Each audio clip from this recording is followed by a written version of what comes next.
Olá pessoal, me chamo Leandro Lopes, professor aqui de Teologia. Hoje na nossa última unidade 6 da nossa disciplina de Teologia Sistemática, nós vamos aqui finalizar, e dando prosseguimento e finalizando aqui nossa disciplina sobre a natureza da salvação em Cristo. Nós vimos na aula passada, onde nós iniciamos ali essa perspectiva sobre a redenção, salvação de Jesus, e hoje nós vamos estar falando dessa natureza, a natureza da salvação em Cristo. Então veja, estudos mais recentes, pessoal, sobre a teoria da missão cristã, têm atribuído uma ênfase considerável sobre a importância da contextualização e sobre a noção de uma proclamação cristã orientada para o receptor da mensagem. Em outras palavras, o que muitos missiólogos, muitas pessoas da área de missão têm enfatizado em seus estudos e pesquisas é que temos que entender a realidade ali do receptor, ou seja, daquele que vai receber a mensagem. É entender o contexto a qual ele vive. A gente sabe que, se por exemplo, nós formos pregar, por exemplo, para pessoas que moram num lugar mais de característica rural e pessoas que moram já em centros urbanos, são duas realidades diferentes. Serão duas o quê? São duas realidades distintas, diferentes. Se a gente for pregar, por exemplo, em cidades urbanas, onde a gente sabe hoje em dia nessa correria, onde pessoas vai e volta, voltando do trabalho, ou indo para o trabalho, ou indo ou voltando da faculdade, enfim, desses afazeres, fazer missão nos centros urbanos não é algo fácil, é algo desafiador, justamente por conta dessa correria. Nós vivemos, uma era da correria, muitas coisas para fazer, muitas coisas para resolver, onde, infelizmente, às vezes a gente, na nossa correria diária, a gente nem percebe aquele que está do nosso lado ou que passa do nosso lado, Essa é a grande verdade, por conta dessa correria. Nós vivemos essa correria, infelizmente, mas que é importante a gente ter essa sensibilidade, para com o receptor, é entender entender esse mundo, essa realidade de cada pessoa. Então veja, em outras palavras, reconhece-se que o Evangelho dirige-se a situações específicas. E aqui vai entrar algo que a gente falou lá atrás em uma das aulas, que é o papel do Espírito Santo. É ele que vai dar o discernimento. É ele que vai dar as estratégias para essa missão, para essa proclamação. Porque o Evangelho, muitas vezes, pessoal, ele será dirigido em situações específicas. Por exemplo, se uma pessoa está orando a Deus, falando com Deus, orando, e se ela está, por exemplo, enferma, pode ser que ela não vai ter aquela disponibilidade, aquela disponibilidade de estar se levantando, se ajoelhando, ficando sentado ou em pé. Então ela vai estar o quê? Orando deitada mesmo. Inclusive tem uma passagem na Bíblia, do rei Ezequias, a Bíblia diz que ele está enfermo. Inclusive ele ia até morrer, da enfermidade dele. Porém Deus ele fez um milagre. Deus usa o profeta Isaías para dizer, olha, volta lá no rei Ezequias, príncipe do meu povo, e diz para ele que ele vai viver mais 15 anos. Deu lá um sinal para ele e tal. Mas ele estava enfermo. Então a Bíblia diz que ele virou para a parede e começou a orar, falar com Deus. Mas por que ele orou deitado? Pela condição física dele. Então o que nós entendemos aqui? É que a pregação do Evangelho, ela tem as suas especificidades também. Ela tem suas situações específicas também. E dentro dessa contextualização, a noção de salvação nessas circunstâncias. Então é necessário ter essa sensibilidade, esse discernimento de entender a realidade daquele que vai estar recebendo a mensagem.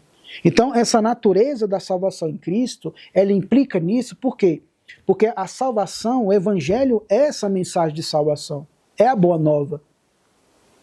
Essa expressão boa nova, a qual é tirada desde um contexto romano, por exemplo, que quando ali os romanos, os generais, voltavam de grandes vitórias, de vitórias ali, eles passavam ali pela chamada Arca do Triunfo, né? Aquele portal, parece um portal, né? Quando eles passavam ali pelo Arco do Triunfo, as pessoas ali estavam já ali se preparando, né? Já estavam esperando ali os vencedores ali, recebendo eles, né?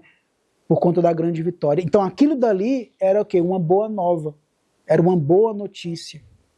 Quando nascia uma criança ali, especialmente do sexo masculino, dentro daquele contexto do Império Romano, ali era uma boa nova também, né? Era uma boa notícia. Estava nascendo o quê? Um herdeiro, né? O que os cristãos ali fazem? Eles pegam essa expressão boa nova e aplicam a Jesus Cristo, dizendo que ele é a boa nova, que ele é a boa notícia, que ele é a mensagem. Então isso aqui, quando implica, pessoal, a natureza da salvação em Cristo, isso mostra que até a mensagem de Jesus ela tem que ser direcionada. Ela tem que ter um propósito. E quem vai entrar aqui nisso é o Espírito Santo de Deus dando ali a direção, né? Não é escolhendo quem pregar, a ideia não é essa, para quem, mas é entender o contexto ali, né? Ter esse discernimento ali do que ocorre ao nosso derredor, né? Então, para aqueles que estão oprimidos, seja espiritual ou politicamente, a mensagem do Evangelho é de libertação. A mensagem do Evangelho é de libertação. Então, quantos testemunhos a gente ouve por aí de pessoas que eram assaltantes, pessoas que estavam no mundo do alcoolismo, pessoas que estavam no mundo da jogatina, dentre outras práticas, a prostituição. Então, essas pessoas foram alcançadas pelo Evangelho que dá essa libertação a essa pessoa. A pessoa é liberta dessa antiga vida, de uma vida de dor, de sofrimento, que fez a família sofrer, os filhos sofrerem, o marido e a esposa sofrerem, enfim. Então, essa mensagem, essa boa nova, ela alcança essa pessoa, dando ela essa libertação para uma nova vida, e vida com abundância, né, como Jesus falou. Então, para os que estão sobrecarregados pelo peso da culpa pessoal, as boas novas são de clemência e perdão. Porque a pessoa será o quê? Perdoada. E como a Bíblia diz, que já é algo que a Bíblia já fala lá no Antigo Testamento, que Deus promete perdoar os seus pecados, os nossos pecados, jogar no mar do esquecimento e jamais se lembrará deles. Então olha só que maravilhoso essa palavra, né, pessoal? Então veja, que o propósito da salvação em Cristo é o quê? Eu vou falar dois, mas tem outros. Mas o propósito da salvação em Cristo é que, primeiro, dentre vários, é que a vontade redentora e universal de Deus. O propósito da salvação em Cristo é a vontade redentora universal de Deus. Ou seja, não estou falando aqui de universalismo, que é aquela ideia, aquela crença de que no final todas as pessoas serão salvas. Não é essa a ideia. Mas que essa palavra, né, essa obra da salvação, ela tem um propósito que é de alcançar todo mundo. É isso. Então, quando Jesus veio, ele veio para salvar a humanidade.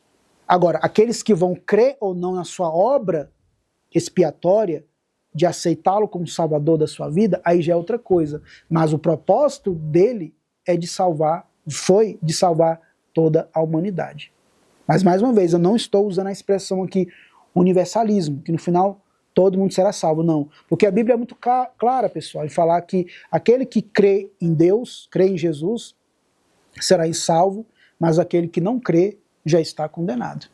Então, é isso. Por isso que, às vezes, há muitas críticas, né, das pessoas, né? Ah, mas fulano fez tantas coisas nessa vida, fez maldades, fez isso e aquilo, e agora ele somente aceitou Jesus e aí é uma pessoa perfeita. Não é que a pessoa é perfeita ou ficou perfeita, mas é uma pessoa que creu na obra de Deus. Creu na obra de Jesus e aceitou ele como Salvador. Porque esse é um mandamento. Esse é um ensinamento da Bíblia, uma revelação, que aquele que crê em Jesus, na sua obra, no seu sacrifício, será salvo, mas aquele que não crê já está condenado. Então é a Bíblia que revela isso para nós. Então veja, o segundo ponto é que dentro desse propósito da salvação em Cristo, a salvação é possível somente em Cristo e por meio dele. Então, a salvação, pessoal, é somente por meio de Cristo. Somente ele. É ele que se ofereceu por nós. É ele que padeceu por nós. É ele que foi crucificado na cruz. É ele que sofreu as intempéries da vida em prol de algo maior, que foi o quê? A minha e a sua salvação. Então, a salvação, ela é possível somente nele, em Jesus. Por isso que ele, para nós finalizarmos aqui, é por isso que ele veio não para condenar, mas ele veio para salvar. Até a próxima.